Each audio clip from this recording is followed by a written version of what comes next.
Mesdames, Messieurs, amis internautes de Royal TV Bénin, salut et bienvenue dans ce journal dont voici le sommaire. Autonomisation des femmes de la commune d'Adjoun, Jeanne Adoussiba, épouse Maman Gao, boucle sa tournée à Aounou. Drame des inondations dans l'arrondissement de Gangban, Plan international Bénin présente ses condoléances aux parents des victimes. Et puis, deuil dans le monde du sport roi. Salif Keita, le premier ballon d'or africain, est décédé. À nouveau, salut. À Gangban, dans la commune d'Adjoun, 2 hommes sont décédés suite aux affres des inondations. Touché de ce drame, Plan international Bénin d'Adjoun est allé présenter ses condoléances aux familles des victimes. Le point, c'est dans ce reportage signé par Dorcas Orisha et Sylvain Aninglé. Dans le mois d'août, 2 hommes ont perdu la vie dans l'arrondissement de Gangban, commune d'Adjoun, suite aux affres des inondations. Insensé, Plan international Bénin d'Adjoun a décidé d'aller présenter ses condoléances aux familles éplorées. C'était ce vendredi 1er septembre 2023. Nous avons décidé d'effectuer ce déplacement pour aller présenter nos vives et sincères condoléances à 2 familles éplorées. Vous n'êtes pas sans savoir que Plan international intervient dans l'arrondissement de Gangban, où on a enrôlé beaucoup d'enfants. Donc c'est suite à la montée des eaux du fleuve Ouémé que nous avons enregistré 2 pertes en vie humaine au niveau des familles parrainées par Plan. Donc on a décidé d'effectuer ce déplacement pour aller réconforter la famille, et je ne suis pas seule, je suis partie avec une forte délégation de la mairie. J'ai l'adjoint au maire à côté, le responsable qui gère les risques et catastrophes, et l'animateur communal aussi fait partie de l'équipe, en plus du CA de l'arrondissement et du CV du village où les familles ont subi les affres de l'inondation. Étant un partenaire privilégié de la mairie, les autorités communales apportent leur soutien au Plan international Bénin à cette occasion. C'est un devoir pour nous, en tant qu'autorité communale, de soutenir le Plan international Bénin dans ses activités, puisque Plan fait partie des partenaires les plus privilégiés de notre commune, et il nous assiste sur tous les plans. Et Plan a parrainé des enfants dans l'arrondissement de Gangban, et les parents de ces enfants ont été victimes des affres de l'inondation. Et Plan a décidé d'aller présenter ses vives condoléances à ses familles éplorées. Aux veuves, après ces mots de réconfort, la coordonnatrice conseille. Aux veuves, j'ai réconforté la veuve. Il y a une qui coulait vraiment des larmes. Je l'ai réconfortée en lui disant qu'en tant que croyants, tout ce que nous devons prendre et accepter sportivement, tout ce qui nous arrive, l'essentiel là, c'est de prier pour son mari défunt afin que son âme repose en paix, et à la fin du veuvage, des cérémonies traditionnelles, qu'elle se reprenne en charge, qu'elle reprenne ses activités génératrices de revenus, puisqu'il y a les enfants, dont il faut s'occuper, dont elle doit s'occuper désormais toute seule.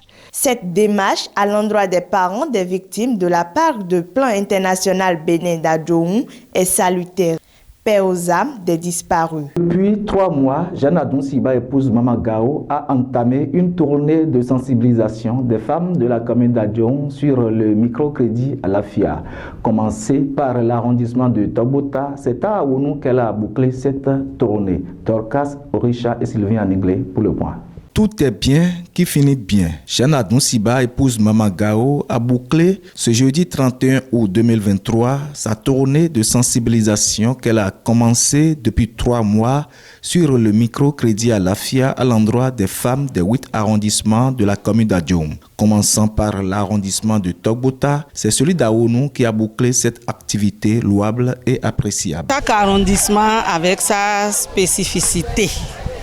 C'est vrai, on a parcouru tous les arrondissements. Nous sommes allés dans les villages les plus reculés. Et dans certains villages, on a constaté que les gens ne connaissent pas le microcrédit à l'AFIA. Ces villages nous ont le plus intéressés parce que c'est des gens qui ont voté le moment venu pour nous. On a eu besoin de leur électorat, mais malheureusement, ce que le gouvernement met à leur disposition, ce que l'État met à leur disposition, ces femmes ne savent pas. Elles pensent qu'elles sont juste utilisées pour les votes et ça s'arrête là. Non, on a eu à leur expliquer tout ce que le gouvernement d'aujourd'hui fait pour eux. Tout ce dont elles peuvent bénéficier, on leur a expliqué ça. Des centres sociaux jusqu'au microcrédit à l'AFIA. Étant un crédit qui est à la portée de toutes les femmes, comment bénéficier le microcrédit à l'AFIA? Le microcrédit mobile à l'AFIA est un crédit qui est à la portée de toutes les femmes. Et si elles ont déjà une activité génératrice de revenus, ça peut déjà leur servir. La toute première des choses, c'est d'avoir sa carte CIP. Sa carte CIP. Si elles ont leur carte CIP, elles vont se disposer d'un numéro mobile, que ce soit MTN ou Move. Pour le moment, le réseau Celtis n'est pas encore concerné. Donc, elles vont former un groupe de 3 ou de 5. Elles vont se mobiliser en 5 ou 3. Chacun doit avoir sa pièce, sa photo d'identité et accompagner donc les numéros. Au terme de cette tournée, Jeanne Adounciba, épouse Maman Gao, éprouve sa satisfaction totale. Ma satisfaction, c'est d'avoir été utile. Et c'est au niveau du parti, l'Union progressiste, le renouveau, que j'ai eu cette satisfaction. J'ai été utile à mes sœurs. J'ai été utile à la population d'une partie de la 20e circonscription électorale. Je suis prête à recommencer parce que j'ai donné le sourire. Elles sont contentes et elles vont toutes prendre ce crédit depuis ce moment. Elles avaient des problèmes de distance. Ce n'est pas la sensibilisation qui manque. Il y en avait, mais je pense que ça s'arrêtait au niveau des arrondissements.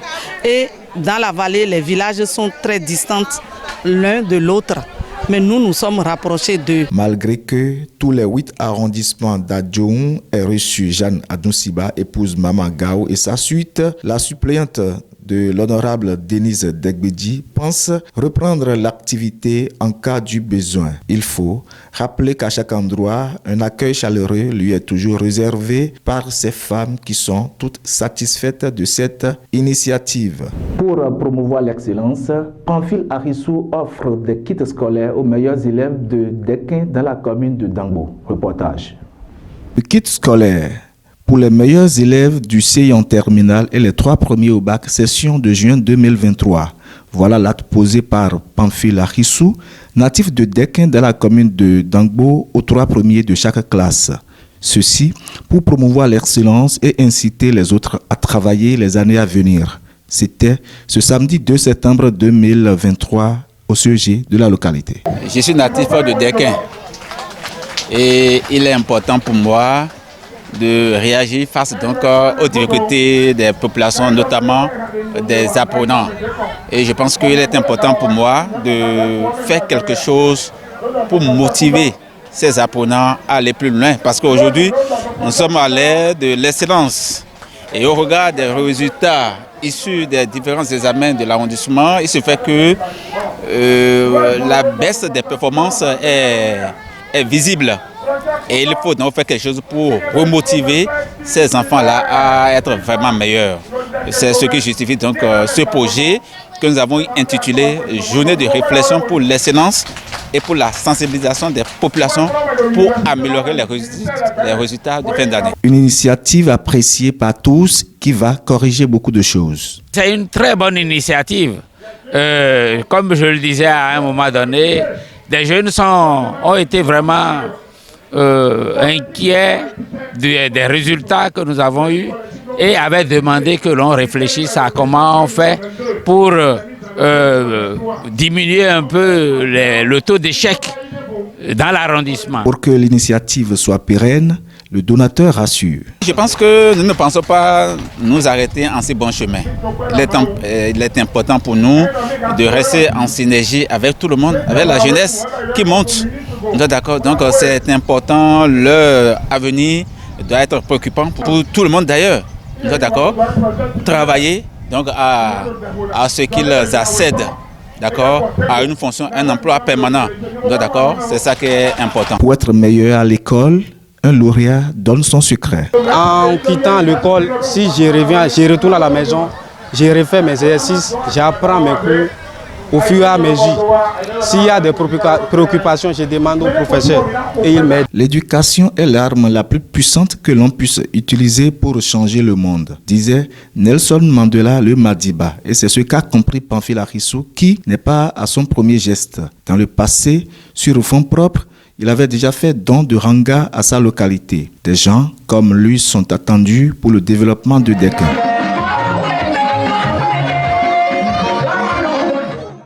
Sport à présent. Ce dimanche 3 septembre 2023 s'est joué sur le terrain de Doha la finale de la première édition du football organisée par la Ligue des jeunes du 5e arrondissement de la ville capitale. GS Kpadovié et Santé Football Club de Porto Novo ont croisé les crampons à cet effet avec le sacre de GS Kpadovié.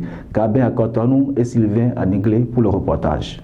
GS Kpadovié d'Adjara remporte la première édition du tournoi de football organisé par la Ligue des jeunes du 5e arrondissement de Porto Novo et parrainé par le conseiller municipal Clément Ongbe. Démarré le 15 août dernier, ce tournoi a regroupé 8 équipes. Au finish, 2 valident leur ticket pour la grande finale qui s'est jouée ce dimanche 3 septembre 2023 sur le terrain de football de Doha. Tout démarre par l'exécution de l'Aube Nouvelle.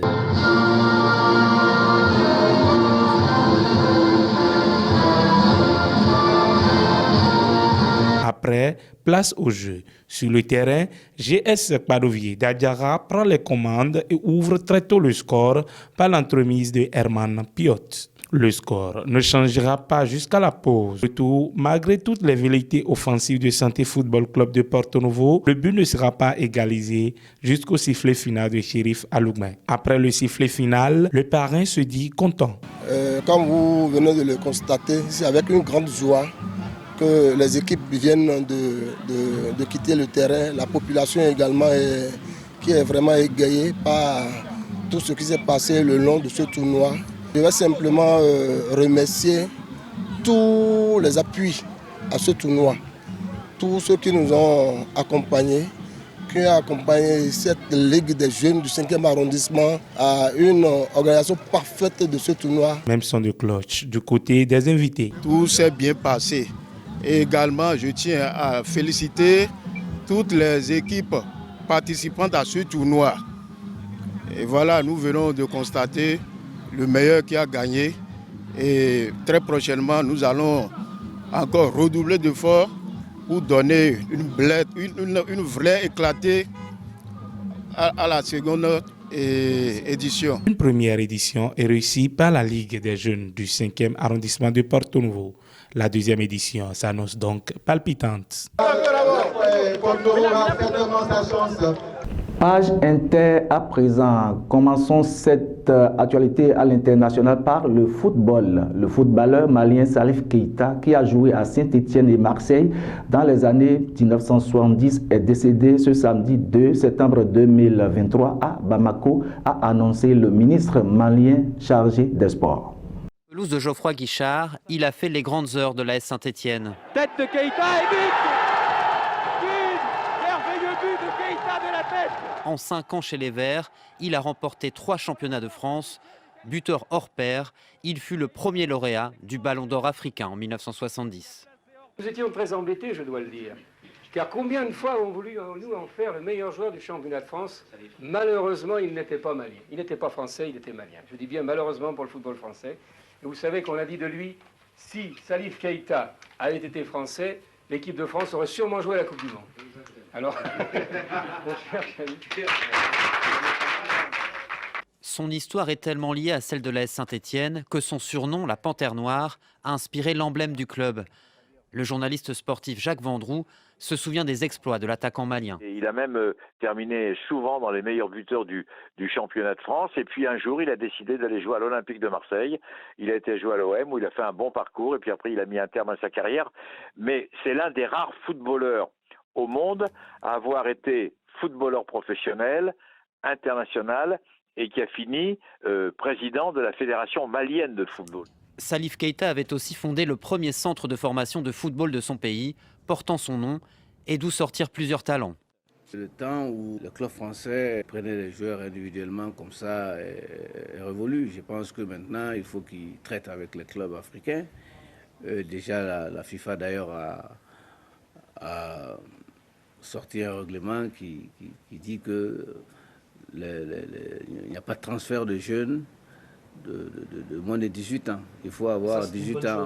Je pense que c'est une bonne chose, ça nous permet encore de garder nos jeunes. L'histoire de Salif Keita a même inspiré un film, Le Ballon d'Or. Il y joue le rôle de l'entraîneur qui forme une future vedette du football. À Madrid, en Espagne, suite à des pluies torrentielles, des routes sont coupées, villes confinées, des maisons inondées, coulées de boue, samedi 2 et dimanche 3 septembre 2023. Il s'agit d'un phénomène bien connu en Espagne appelé la Dana. On ignore si quelqu'un se trouve à bord. Nous sommes à Santa Barbara, en Espagne. Des pluies diluviennes viennent de s'abattre sur la ville. Le courant est si fort qu'il emporte tout sur son passage. En témoigne cette autre vidéo amateur. Plusieurs véhicules ont été charriés par les flots avant de s'échouer. À quelques kilomètres de là, un habitant filme sa progression dans les rues d'Alcanar. Impossible de distinguer la route. Une rivière d'eau boueuse se déverse et envahit les habitations. L'Espagne a été traversée cet après-midi par des intempéries exceptionnelles. De nombreuses régions ont été inondées, comme ici à Majorque où les pompiers sauvent cet automobiliste coincé dans près d'1 mètre d'eau. Ou encore à Tolède où les riverains commencent à peine à nettoyer les dégâts. Ma rue ressemblait à une rivière. Il y avait un demi-mètre d'eau ou plus. C'était comme un radeau. L'eau est entrée partout. Tous les sous-sols, les maisons et les rues. Ce soir, Madrid est en vigilance maximale. Les habitants de la région ont reçu ce message sur leur téléphone, leur demandant la plus grande prudence. Le record de précipitations enregistré ici dans la ville, qui remontait à 1972, sera battu. C'est une situation totalement anormale et exceptionnelle du point de vue des précipitations. Et je conseille à tous les Madrilènes de surtout rester chez eux. Les intempéries devraient se poursuivre dans la soirée avant de s'atténuer demain dans la journée. Vous êtes pasteur ou vous êtes promoteur d'un bar ou d'une boutique, vous voulez donner de visibilité à vos activités, passez simplement au service commercial de Royalty Bénin ou contactez le numéro en bas de votre écran. L'amour dans une chaumière est plus vertueux que dans un palais. La droiture et la tête du cœur dans l'un s'opposent aux intrigues et la fatuité dans l'autre, disait Dr Guy Hundaï. C'est sur cette citation que ce journal se referme. Merci de l'avoir suivi.